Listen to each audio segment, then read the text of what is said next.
और students good morning. Chapter चलेगा आपका बीए फाइनल ईयर में। बीए फाइनल ईयर में चैप्टर जो चलेगा वो है अंतर्राष्ट्रीय राजनीति से संबंधित। चैप्टर क्या चलेगा? अंतर्राष्ट्रीय राजनीति से संबंधित।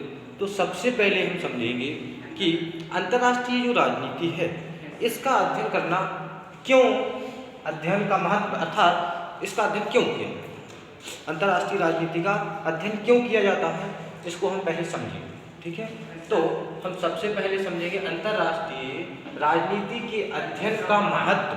क्या महत्व है कि हम अंतर्राष्ट्रीय राजनीति का अध्ययन करते हैं, जिसमें हम मुख्य जो बता रहे हैं उसमें अंतर्राष्ट्रीय समस्याओं का समाधान खोजना।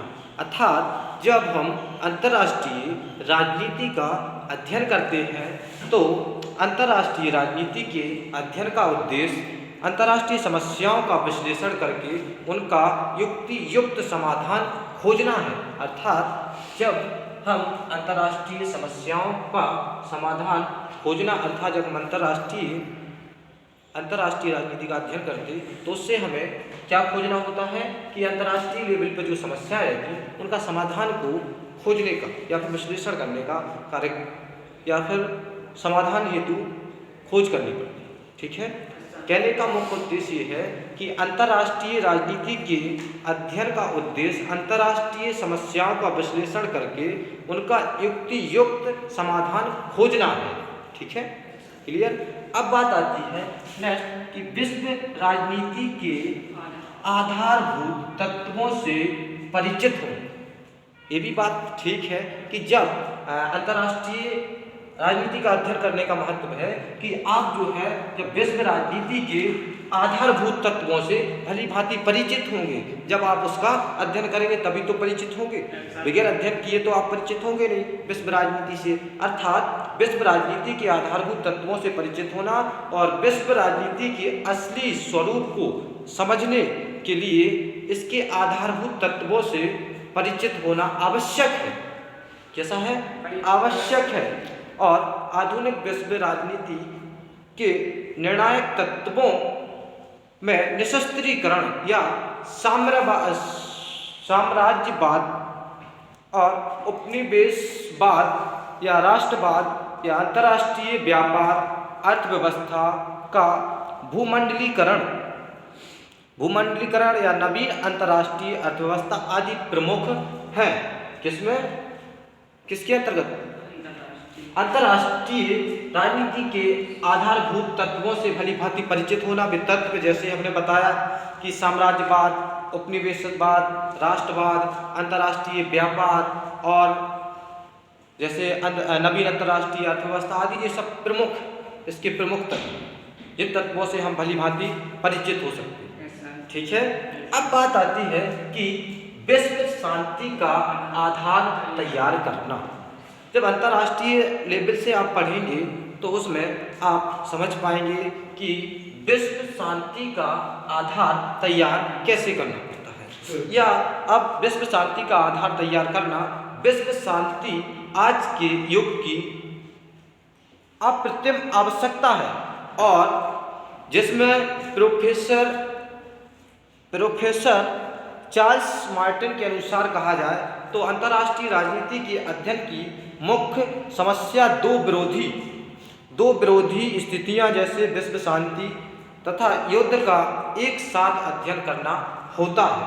ठीक है, और बात आती है कि युद्ध के कारणों की खोज करने के लिए के बाद विश्व शांति स्थापित करने वाले तत्वों को यह विषय प्राथमिकता से प्रस्तुत करता है।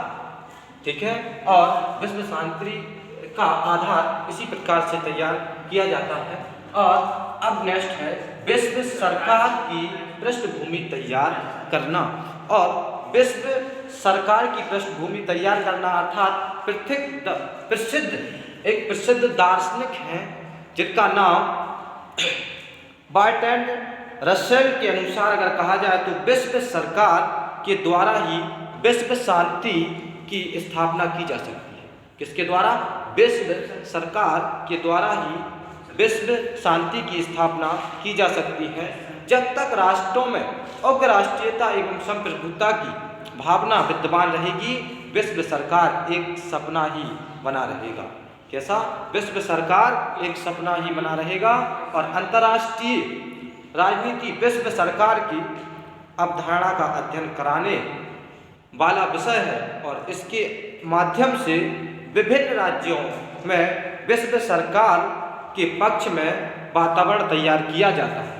ठीक है, तो विश्व सरकार की पृष्ठभूमि तैयार करना इस हेडिंग के अंतर्गत आप पढ़ चुके हैं। अब विदेश नीतियों का अध्ययन कराना। ठीक है, विदेश नीतियों का अध्ययन कराना, जैसे कि अंतर्राष्ट्रीय राजनीति का अध्ययन वास्तव में विदेश नीतियों के अध्ययन के अतिरिक्त कुछ नहीं। अंतर्राष्ट्रीय राजनीति का अध्ययन निश्चय ही विदेश नीति के अध्ययन से जुड़ा हुआ है। किससे है? विदेश नीति के अध्ययन से जुड़ा हुआ है। और अंतर्राष्ट्रीय राजनीति एक ऐसी प्रक्रिया है जिसके माध्यम से विभिन्न राष्ट्र अपने अपने हितों की रक्षा करने का प्रयत्न करते हैं, क्योंकि यह प्रक्रिया प्रकट रूप से या रूप में राज्यों की विदेश नीति के माध्यम से ही काम करती है।